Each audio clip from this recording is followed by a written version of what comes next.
ایک اور حدیث بھی ہے کہ حضور اکرم نور مجسم شفیع رحمت صلی اللہ علیہ وسلم نے فرمایا، جب اہل جنت میں داخل ہوں گے اور ان میں سے کسی کو اپنے بھائیوں اور رشتہ داروں سے ملنے کی خواہش ہوگی تو اس کا بستر اسے اڑا کر ان کے بستروں کے برابر پہنچا دے گا، اور پھر دونوں تکیہ لگا کر دنیا میں گزرے ہوئے دنوں کے بارے میں باتیں کریں گے۔ ان میں سے ایک اپنے ساتھی سے کہے گا کہ اے فلاں، تجھے یاد ہے کہ اللہ نے فلاں دن اور فلاں فلاں جگہ پر ہماری مغفرت فرمائی تھی اور اللہ نے ہمیں مغفرت کا پروانہ عطا فرما دیا تھا۔ رسول اکرم نور مجسم شفیع رحمت صلی اللہ علیہ وسلم کے مزاج مبارک کے بارے میں متعدد احادیث مبارک میں بیان کیا گیا ہے کہ آپ صلی اللہ علیہ وآلہ وسلم انتہائی شگفتہ مزاج تھے اور نرمی محبت سے اور مسکرا کر بات کیا کرتے تھے، تاہم کئی بار آپ صلی اللہ علیہ وسلم بے اختیار ہنس بھی دیتے تھے، مگر یہ اس وقت ہوتا جب آپ صلی اللہ علیہ وسلم آخرت کے حالات بیان فرما رہے ہوتے۔ آپ صلی اللہ علیہ وسلم صرف آخرت کے امور میں ہنسا کرتے تھے۔ اگر کوئی معاملہ اس دنیا سے متعلق ہوتا تو اس پر آپ صلی اللہ علیہ وسلم صرف تبسم فرمایا کرتے تھے۔ آپ صلی اللہ علیہ وسلم نے ایک بار صحابہ کرام رضوان اللہ تعالی علیہم اجمعین کو یہ آگاہ کیا کہ روز محشر جب کسی کو جہنم سے نکال کر جنت میں بھیجا جائے گا تو اس کی حالت کیا ہوگی۔ اس پر آپ صلی اللہ علیہ وسلم نے ہنس کر واقعہ احوال بیان کیا۔ بخاری شریف اور مسلم شریف میں ہے، حدیث مبارک یوں بیان کی گئی ہے، حضرت عبداللہ بن مسعود رضی اللہ تعالی عنہ سے روایت ہے کہ حضور نبی اکرم نور مجسم شفیع رحمت صلی اللہ علیہ وسلم نے فرمایا، مجھے اچھی طرح معلوم ہے کہ سب سے آخر میں جہنم سے کون نکالا جائے گا۔ یہ آدمی اپنے جسم کو گھسیٹتا ہوا جہنم سے باہر نکالے گا، چنانچہ اللہ تعالیٰ اس سے فرمائے گا کہ جا جنت میں چلا جا، لہٰذا وہ جنت میں داخل ہوگا۔ جنت میں جا کر پھر گمان گزرے گا کہ شاید یہ بھری ہوئی ہے، بس وہ واپس لوٹ کر پھر عرض کرے گا، اے رب، میں نے تو یہ جنت بھری ہوئی پائی۔ چنانچہ اللہ تعالیٰ اس سے فرمائے گا، جا اور جنت میں داخل ہو جاؤ، کیونکہ تیرے لیے جنت میں دنیا کے برابر بلکہ اس سے 10 گنا زیادہ حصہ ہے، یا فرمایا تیرے لیے 10 دنیاؤں کے برابر حصہ ہے۔ وہ عرض کرے گا، اے اللہ، کیا مجھ سے مذاق کرتا ہے یا مجھ پر ہنستا ہے، حالانکہ تو حقیقی مالک ہے۔ حضرت عبداللہ بن مسعود رضی اللہ تعالی عنہ بیان کرتے ہیں کہ میں نے دیکھا کہ اس پر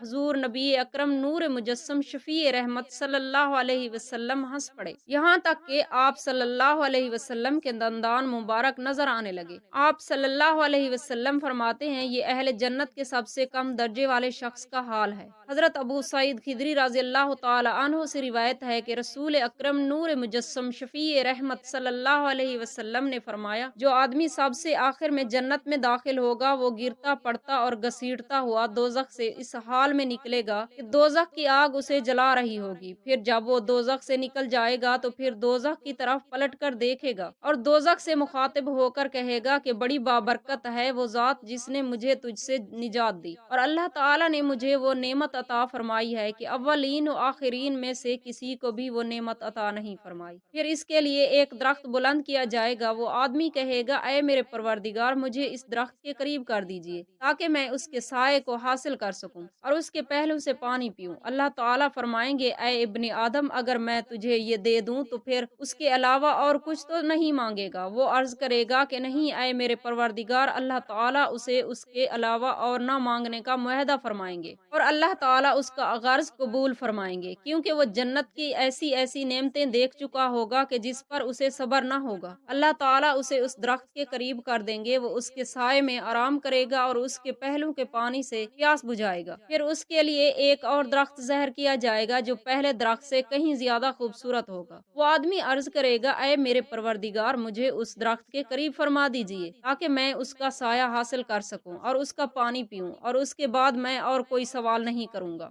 اللہ فرمائیں گے، اے ابن آدم، کیا تو نے مجھ سے وعدہ نہیں کیا تھا کہ تو مجھ سے اور کوئی سوال نہیں کرے گا، اور اب اگر تجھے اس درخت کے قریب پہنچا دیا تو پھر تو اور سوال کرے گا۔ اللہ تعالیٰ پھر اس سے اس بات کا وعدہ لیں گے کہ وہ اور کوئی سوال نہیں کرے گا۔ تاہم اللہ تعالیٰ کے علم میں وہ معذور ہوگا، کیونکہ وہ ایسی ایسی نعمتیں دیکھے گا کہ جس پر وہ صبر نہ کر سکے گا۔ پھر اللہ تعالیٰ اس کو درخت کے قریب کر دیں گے، وہ اس کے سائے میں آرام کرے گا اور اس کا پانی پیے گا۔ پھر اسے جنت کے دروازے پر ایک درخت دکھایا جائے گا جو پہلے دونوں درختوں سے زیادہ خوبصورت ہوگا۔ وہ آدمی کہے گا، اے میرے رب، مجھے اس درخت کے قریب فرما دیجئے تاکہ میں اس کے سائے میں آرام کروں اور پھر اس کا پانی پیوں اور اس کے علاوہ کوئی اور سوال نہیں کروں گا۔ پھر اللہ تعالیٰ اس آدمی سے فرمائیں گے، اے ابن آدم، کیا تو نے مجھ سے وعدہ نہیں کیا تھا کہ تو اس کے بعد اور کوئی سوال نہیں کرے گا؟ وہ عرض کرے گا، ہاں اے میرے پروردگار، اب میں اس کے بعد اس کے علاوہ اور کوئی سوال نہیں کروں گا۔ اللہ اسے معذور سمجھیں گے کیونکہ وہ جنت کی ایسی ایسی نعمتیں دیکھے گا کہ جس پر وہ صبر نہیں کر سکے گا۔ پھر اللہ تعالیٰ اسے اس درخت کے قریب کر دیں گے۔ جب اس درخت کے قریب پہنچے گا تو جنت والوں کی آوازیں سنے گا، تو وہ پھر عرض کرے گا، اے میرے رب، مجھے اس میں داخل کر دے۔ تو اللہ فرمائیں گے کہ اے ابن آدم، تیرے سوال کو کون سی چیز روک سکتی ہے؟ کیا تو اس پر راضی ہے کہ تجھے دنیا اور دنیا کے برابر دیا جائے؟ وہ کہے گا، اے رب العالمین، تو مجھ سے مذاق کرتا ہے؟ یہ حدیث بیان کر کے حضرت عبداللہ رضی اللہ تعالی عنہ ہنس پڑے اور لوگوں سے فرمایا، تو تم مجھ سے کیوں نہیں پوچھتے کہ میں کیوں ہنسا؟ لوگوں نے کہا،